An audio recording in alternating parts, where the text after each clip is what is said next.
আমরা আল্লাহ রাব্বুল আলামিনের দরবারে শুকরিয়া আদায় করছি, যিনি আল্লাহ রাব্বুল আলামিন আমাদেরকে কোরআনের এই ময়দানে আসার বসার তৌফিক দিয়েছেন। এজন্য শুকরিয়া আদায় করি আলহামদুলিল্লাহ।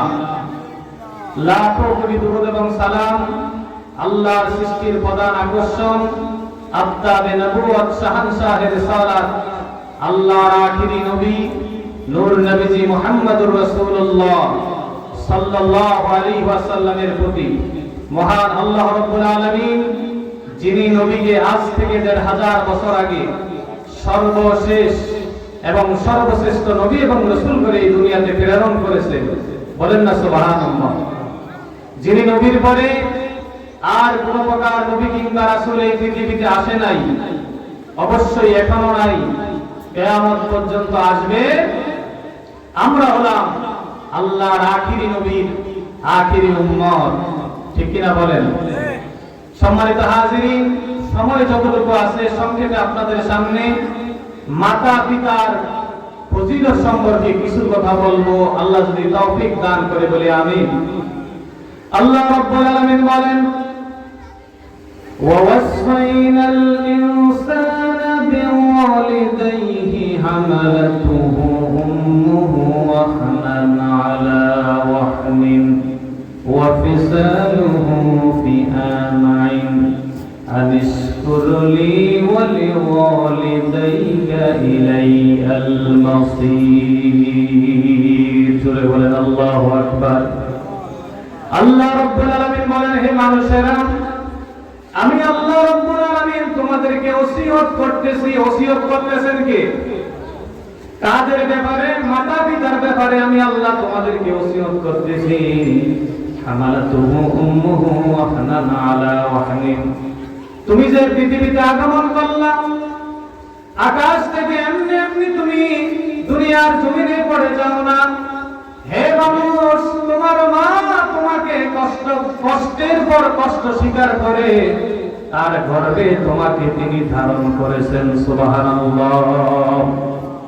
আল্লাহ রাব্বুল আলামিন বলেন, শুধু তাই নয়, তোমার মায়ের গর্ভ থেকে যখন তুমি দুনিয়ার জমিনে চলে আসলা, আসার পরে একদিন নয়, 2 দিন নয়, 1 সপ্তাহ নয়, 1 মাস নয়, 1 বছর নয়, 2 বছর পর্যন্ত তুমি তোমার মায়ের দুধ পান করেছিলে। বলুন সুবহানাল্লাহ।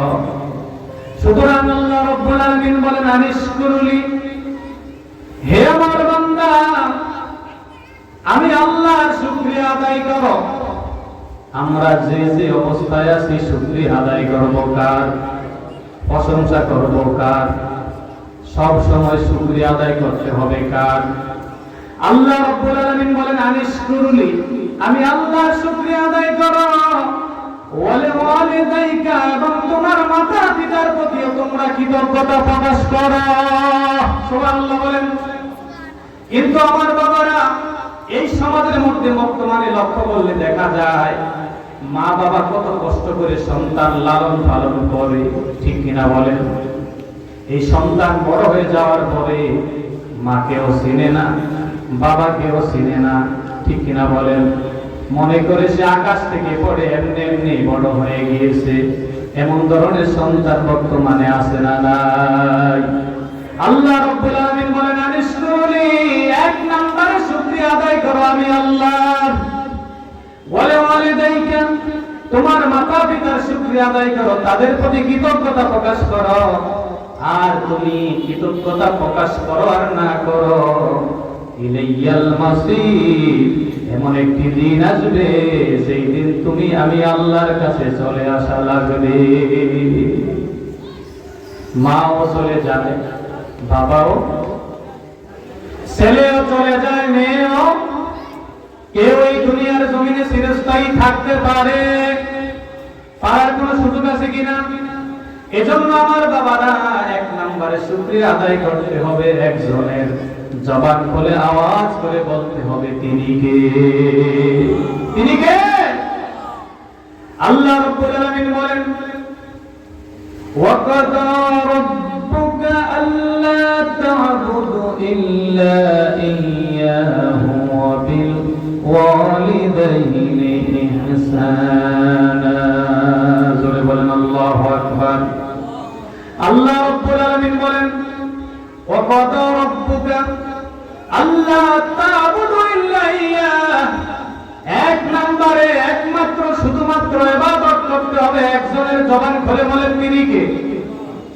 আল্লাহ রাব্বুল আলামিন বলেন তিনি ছাড়া, আমি আল্লাহ ছাড়া আর কারো ইবাদত করা যাবে না, আর কারো কাছে মাথা নত করা যাবে, মাথা নত করতে হবে একজনের কাছে। তিনি কে? কথা বলেন তিনি কে?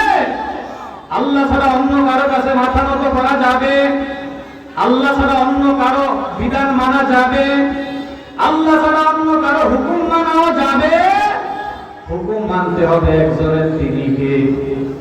আল্লাহ রাব্বুল আলামিন বলেন ওয়াবিল ওয়ালিদাইনি ইহসানা, আমি আল্লাহর পরে দুনিয়ার জমিনে যাদের সম্মানকে আমি আল্লাহ বৃদ্ধি করে দিয়েছি, আমি আল্লাহর পরে যাদের সম্মানকে আমি আল্লাহ বুলন্দ করে দিয়েছি, তারা হলো এই পৃথিবীর জমিনে দুইজন লোক, একজন হলো মা আর একজন হলো বাবা।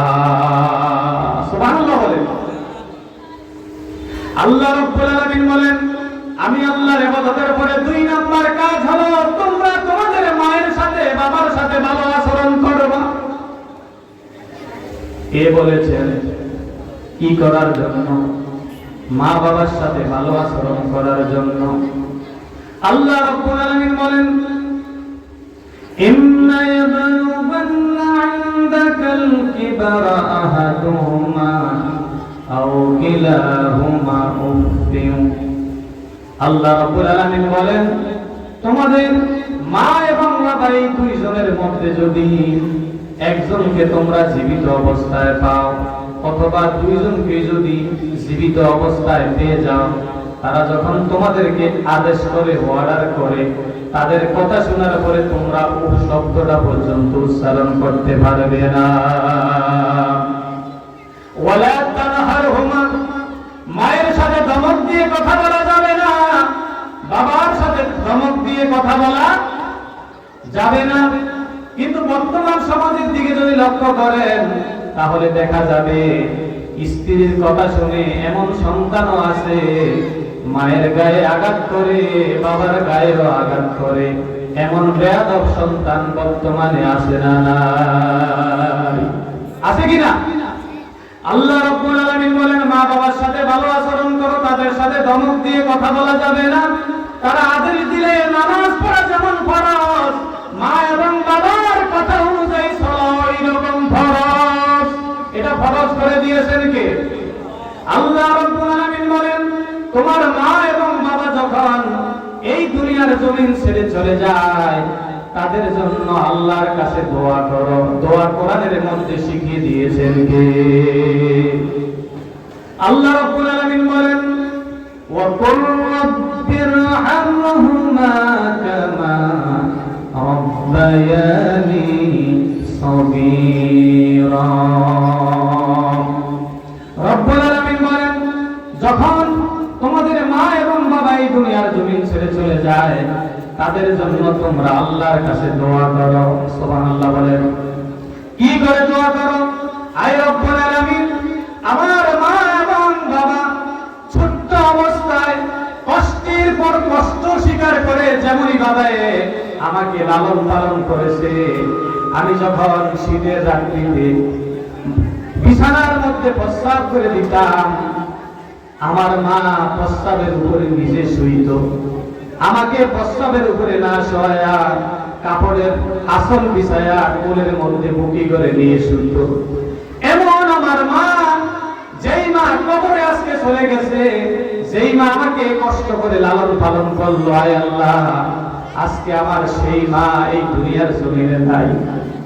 যেই মা আমাকে এত কষ্ট করে লালন পালন করলো, ওই মাকে মেহেরবানি করে তুমি তোমার রহমতের কোলে তোমার জান্নাতে লালন পালন করো। সুবহানাল্লাহ। আমার বাবারা শুধু তাই নয়, আল্লাহর আখিরি নবী নূর নবীজি আমার মুহাম্মদ সাল্লাল্লাহু আলাইহি ওয়াসাল্লাম বলেন রিদার রাব্বি ফি রিদাল ওয়ালিদাইন ওয়া সাকাতুর রাব্বি ফি সাকাতুল ওয়ালিদাইন। যেই সন্তানের উপরে তার মা খুশি আছে, যেই সন্তানের উপরে তার বাবা খুশি আছে, ওই সন্তানের উপরে আমার আল্লাহ খুশি আছে। সুবহানাল্লাহ বলে না? আর ওয়াসাকাতুর রাব্বি বিসাকাতিল ওয়ালিদাইন, যেই সন্তানের উপরে তার মা নারাজ, যেই সন্তানের উপরে তার বাবা নারাজ, এমন সন্তান আছে না নাই? কথা বলে না, আছে না নাই? সন্তানের উপরে মাও নারাজ, বাবাও নারাজ, আছে না নাই? আল্লাহর নবী বলেন যে সন্তানের উপরে তার মা খুশি, ওই সন্তানের উপরে আমার আল্লাহ খুশি। সুবহানাল্লাহ। আর যে সন্তানের উপরে তার মা নারাজ, বাবা নারাজ, ওই সন্তানের উপরে আমার আল্লাহ নারাজ। এখন আমাদের দেশে তো এমন সন্তানও আছে, নিজের মারেও খাওয়ায় না, বাবারেও, কথা কথা কেন, আছে কিনা? নিজের মারেও খাওয়ায় না, বাবারেও খাওয়ায় না, কিন্তু প্রতি বছর বছর উমরায় যায়, বড় হজে যায়, আছে না নাই? কথা বলেন না কেন? আছে কি নাই?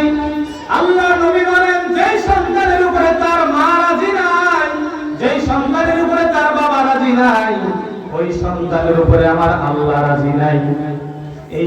এই সন্তান যদি 14 বার যায় হজ করে, লক্ষ কোটি কোটি টাকা যদি যাকাত দেয়, এমন সন্তানের কোনো কিছুই আমার আল্লাহর দরবারে কবুল হবে না। কথা বুঝে আসছে কিনা? আমার বাবারা, আল্লাহ নবী বিশ্ব নবী মুহাম্মদুর রাসূলুল্লাহ সাল্লাল্লাহু আলাইহি ওয়াসাল্লামের কাছে একজন সাহাবী গিয়ে প্রশ্ন করল, ইয়া রাসূলুল্লাহ, ইয়া হাবিবাল্লাহ, আমার মা এবং বাবার ব্যাপারে আপনি আমাকে একটু ওয়াজ করেন। সুবহানাল্লাহ বলেন। এখন আপনারা কি শুনতেছেন? ওয়াজ কি শুনতেছেন?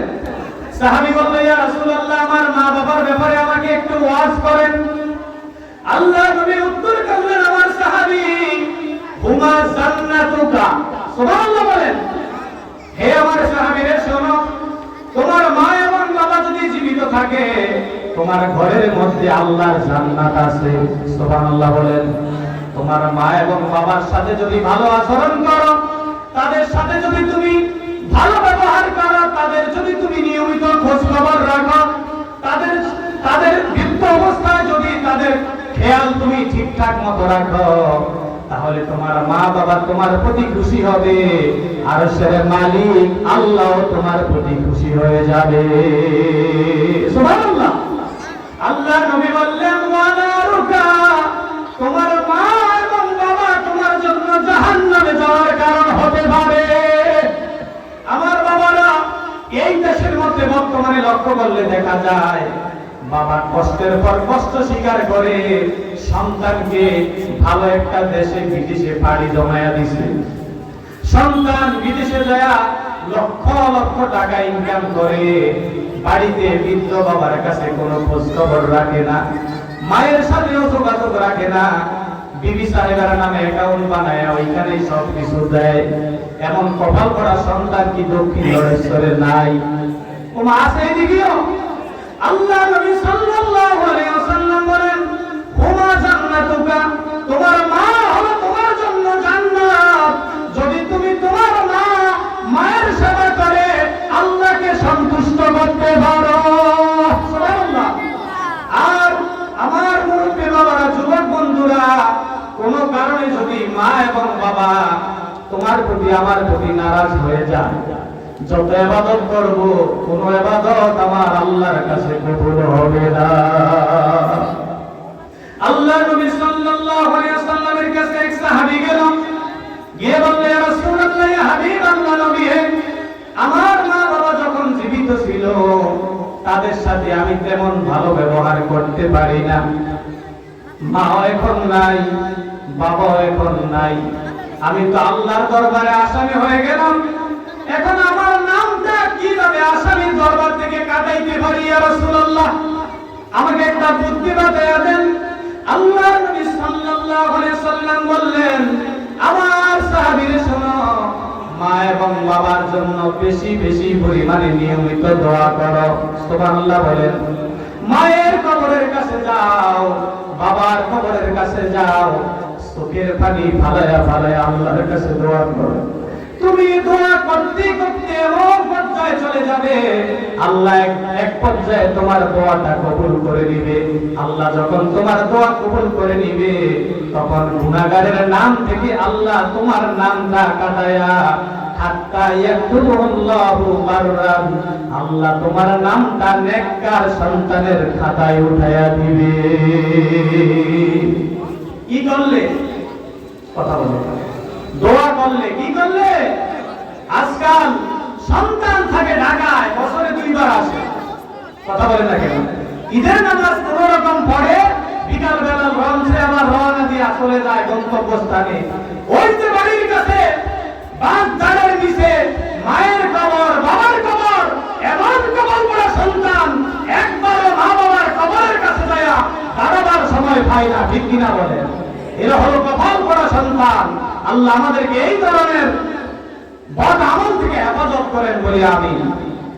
আল্লাহর নবী সাল্লাল্লাহু আলাইহি ওয়াসাল্লাম বললেন, কোন সন্তান যদি রহমতের নজর দিয়ে তার মায়ের দিকে একবার তাকায়, ধরে বলেন কয়বার? আল্লাহর নবী সাল্লাল্লাহু আলাইহি ওয়াসাল্লাম বলেন, আল্লাহ রাব্বুল আলামিন সাথে সাথে তার উপরে খুশি হয়ে যায়।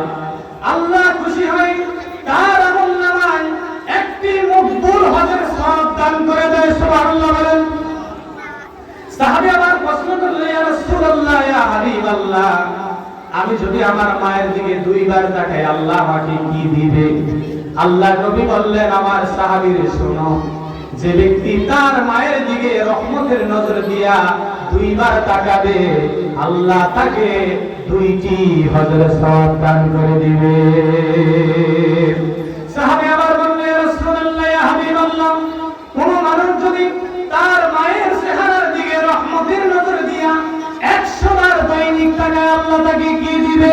সুবহানাল্লাহ বলেন। আল্লাহর নবী বললেন, আমার সাহাবীরে, কোন ব্যক্তি যদি তার মায়ের দিকে 100 বার দৈনিক রহমতের নজর দিয়ে তাকায়, আল্লাহ খুশি হয়ে তার আমলনামায় 100 কবুল হজের সওয়াব তার আমলনামায় আমার আল্লাহ দান করে দিবে।